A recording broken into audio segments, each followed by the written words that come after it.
Ever wonder why you and your build just can't seem to keep up? Constantly getting shit on in 3v3s, OPRs, and emoted on constantly?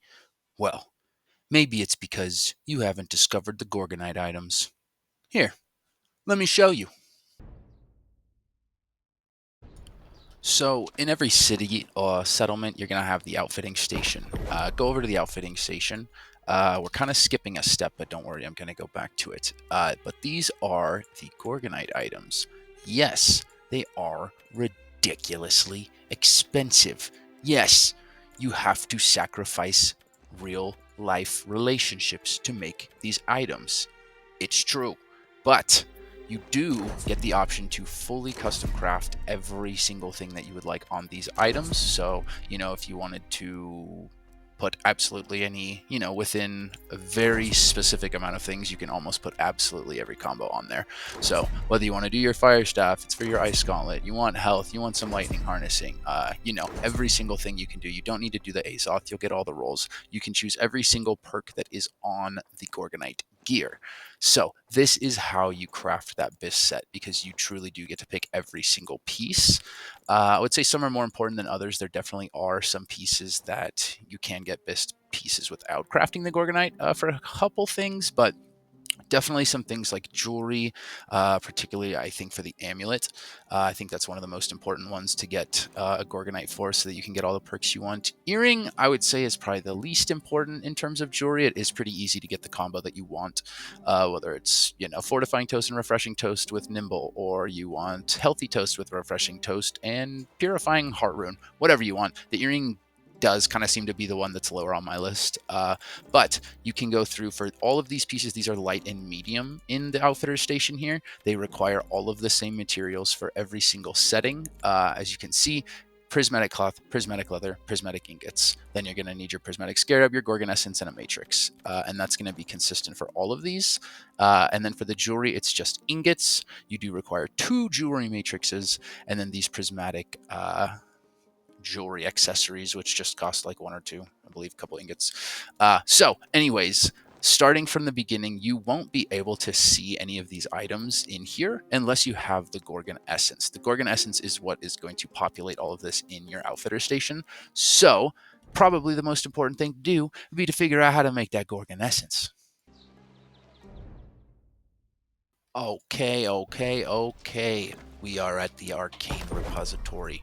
This is where you're going to craft that Gorgon Essence. Type that in, pop up right here. If you've been running your Gorgons, it's funny because then these two end up being the easy requirements, and the annoying hard one to farm ends up being the Aquarea, which is ironic because you'd think that one of these would end up being that, but you kind of end up stockpiling these because you're able to sometimes just run Gorgons faster than you can craft Gorgonite items. So, with that being said, again, Gorgon's Eye, Gorgonite, Inductor, those both obviously come from Gorgon. Can't get them any other way. So, running that, you can stack up on those eyes as much as you want. That's not linked to the weekly rewards. So, even if you've already run Gorgon once per week, you can still get the eyes, which is why I have 34 of them, whereas I only have 6 of the Inductors. So, I guess we should probably pop to that Aquareia, so that we can look at how we're going to want to craft that. So as you can see here, saltpeter, water, and then the infused alkalized at the bottom. These 3 obviously pretty straightforward. Any town, just go, water is just almost in every single town, I believe, but you can really go anywhere. Press 1 button, boom, done. That step's out of the way. As far as that alkalized, or alkahist, we'll look at that. That's just going to be the herbs, Azoth water, and all of that, so we can go into that in a bit as well. But as far as herbs for that alkahist, whatever this is, grab those herbs just around Brimstone, right outside the settlement. They're those little red bushes. I think they're like those little purple bushes in other places, but Brimstone's the best. Run around the city, literally just do a loop around the settlement. You'll get a ton of those.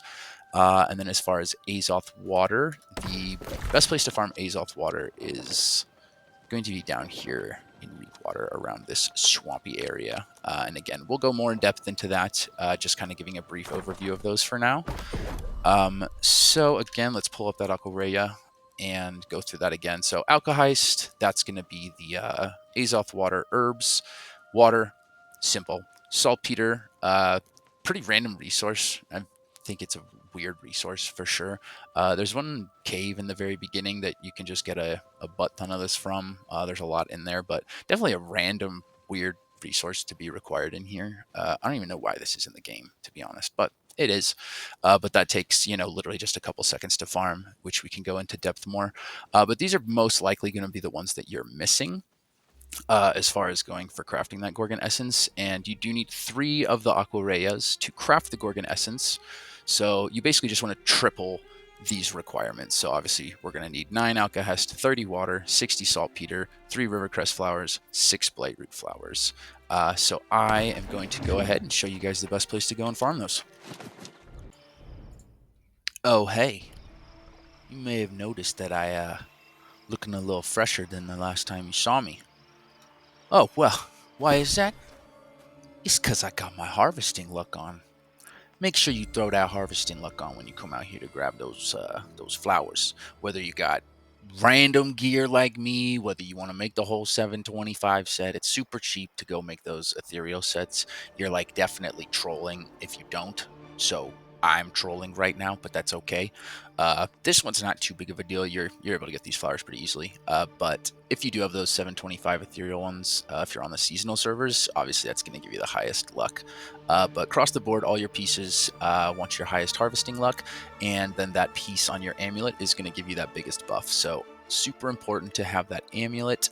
On top of the gear and the amulet, you also are going to want to have harvesting trophies. Even if you just have truthfully, even if you have none, you're going to be totally fine. So I wouldn't stress over that whatsoever. Nice little bonus to have for sure. But even if you can just get the lowest tiers, that's going to give you a nice boost to your luck. But where we are right now, we are in Wingless Fen. I go to the settlement. You just head right up here northwest of the settlement at this kind of junction crossroads. And as you can see already just in my close area, there's a ton of Blight Root here. So this is definitely an area you want to hit to potentially just get all of the Blight Roots you need just in this one spot and never have to go anywhere else. So with all of that being said, the very last thing we are going to do, you already know. Lux Labor increases your luck for gathering. It's going to tell you right there. In case you don't know what any of those buffs do, you can always click on them. Oh, increases gathering speed, increases max player encumbrance. So there is actually a lot of cool buffs on these things. You could get encumbered with iron on a run and need to play a song real quick so you can get home. Things like that. But we're definitely going to be using that Lux Labor. I will not make you sit through this whole song, so I will wait until this song is complete, and then I'll catch you guys when it's done. All right, so once you finish the concert, this is exactly what you're looking for. Run around the whole area, gather all the Blight Roots, and that is going to be where you're going to pull those Blight Root flowers from. And to make 3 of those Aquareyas, you're just going to need 6 of these. You can pull 2 at a time. So just run this route. You're not going to get it first try, most likely. You are going to have to hit a couple of them. But this whole area, just this basically circle surrounding this crossroads, and again, right there in Weaver's Fen, definitely just the spot to hit it on respawn. You'll definitely get everything you need right there.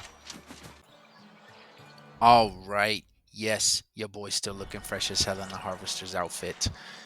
This is going to be the spot to farm river crests. It's a river in northeast Everfall. You're going to want to go to the Syndicate Shrine.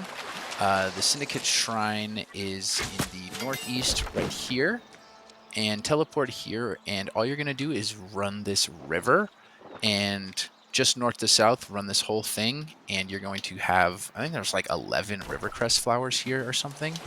And so just run this route. As you can see, they're all scattered along this river here, and you're definitely going to be able to get everything you need. Okay, what is good? I am no longer fresh in the Harvester's outfit, but we are here to get the saltpeter at the Old Tidal Cave, just southeast of Windsward. So go ahead and go to the settlement, follow this little path that loops around here, and you can come to this cave. It's recommended level 5. The mobs are like level 3 in here, super easy. But when you get back here into this kind of back section of the cave, the saltpeter is located on the ground. Looks like this little, little dust mountain thing on the ground, but it is all over on the ground here. Just go ahead and run a loop around this little room back here, and you will get a lot. As you can see right here, I just got 17 from that one node. You only need 60 in total, so just hit a couple of these and you will get as much as you need. Again, the mobs are like level 5, so easy to clear those out and get all of it. So yeah, that's where you get that saltpeter. Okay, for the last part of the Aquarea, we're going to be making the infused alkahest. So the first step in getting that is just going to be grabbing these herbs. I mentioned that earlier, how you just kind of do a loop around the whole brimstone settlement. But just wanted to show a quick little view of it. These little red bushes, sure everybody knows what they are, but all you have to do is, run this whole loop. You can see they're literally everywhere. Go ahead and take a look at that. There's like 50 of them right next to me. So grab all of those. You'll get plenty. It doesn't even take too much of that alkahest. And now we will head over to that AOT Water. Okay, and for the very last thing that we're going to need, it is the AOT Water. And my favorite spot to farm this, this little tiny misty water thorpe, which is just east of Reekwater Settlement. There's a lot of AOT water just in this tiny little section. I'll run around and kind of show you, but there's definitely feels like there's like 10 nodes or something just in this tiny little section. You can see they're kind of all over. So I recommend starting here, hit all the ones in this tiny area, and then just do a full loop around this entire lake, kind of following the border, looking in the water a little bit, but all scattered throughout these woods, you're going to find a bunch of AOT water springs. And now on top of this little section, you will definitely get enough to make your Aquarea. And hey, if you want to keep farming it to make some money, if it's selling for a lot, I mean, hey, can't knock that hustle. So do what you gotta do, but this is going to be the very last section for our Aquarea, so we're going to be able to head back and craft that after we farm this AOT water, so I will catch you guys back in Brimstone. Okay, we are back in Brimstone, back at the Arcane Repository, and we are ready to craft that Aquarea. So, if you did follow all those steps, we're able to get everything farmed. You can see, obviously, here we can craft 3 of everything. Even if I went and grabbed more water, we could craft more, but you only need 3, so I'm going to go ahead and craft those 3 right there. Once those have crafted, we can look up our Gorgon essence, and then as you can see there pulled up, once you have the 3 out of 3, as well as those 2 previous Gorgon items, the Gorgon eyes and the Gorgon inductor. I did say previously you could only get them from Gorgon, but you can buy things off the trading post if you wanted to do that, but I wouldn't recommend that. I would just run Gorgon and get that.